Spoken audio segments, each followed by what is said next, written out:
In a quiet Colorado neighborhood, the memory of one particular night still sends a shiver down people's spines. It was the night the sirens did UNT come to save a victim. They came to arrest one of their own. For nearly 15 years, 41-year-old Matthew Hale was a name synonymous with calm in the midst of chaos. As an EMT, he was the steady voice on the other end of the line, the person families trusted when life hung by a thread. He was a local hero, a man who dedicated his career to saving lives. But the life he presented to the world was a stark contrast to the one he lived behind closed doors. His personal life was unraveling. His divorce from his ex-wife Lauren had been finalized just 4 months earlier. But the conflict was far from over. Friends would later testify about the constant custody battles, the mounting financial pressures, and most chillingly, Matthew's inability to accept that Lauren had moved on with her life. He couldn't let go. Then came that fateful night. A neighbor's frantic call reported smoke billowing from Lauren's home.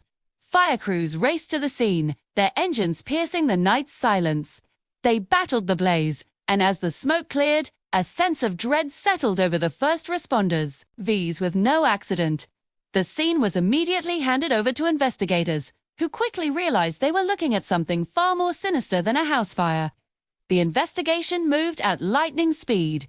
Within 48 hours, detectives had pieced together a devastating timeline. They had CCTV footage from nearby homes, a trail of revealing text messages, and crucial GPS data from Matthew's own vehicle. Every single piece of evidence, every digital footprint, pointed in one direction, directly at the man who was supposed to be a savior. Prosecutors would later lay out their case, alleging that Matthew had gone to Lauren's home that night. Dee claimed he confronted her, and that the confrontation escalated into an unthinkable act of violence before the fire was set, a desperate attempt to cover his tracks. The community was left reeling. How could this be? How could the man they all looked up to, the one trained to preserve life, be accused of so brutally destroying it? The shock was palpable, spreading through the town like the very fire he was accused of starting. The trial that followed was a gut-wrenching affair, but one moment, in particular, silenced the entire courtroom. It was when Lauren's sister took the stand. With tears in her eyes but a firm voice, she looked directly at the jury and recounted her sister's deepest fears. She said she feared him. She kept saying, "If anything happens to me, don't let them ignore his name." Those words hung in the air, a haunting premonition from a woman who knew the danger she was in. She had tried to warn everyone. This case resonated far beyond the borders of that small Colorado town.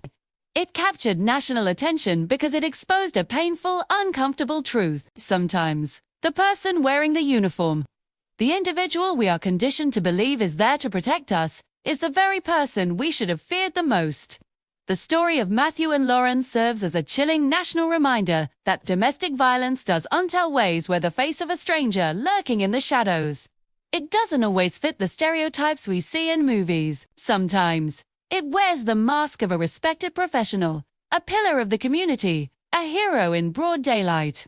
It's a reminder that the most dangerous threats can come from the people we are supposed to trust implicitly. And that a victim's voice, even when it's just a whisper of fear, must always be heard. Thank you for watching.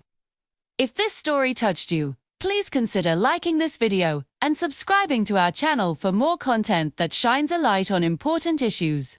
Stay safe out there.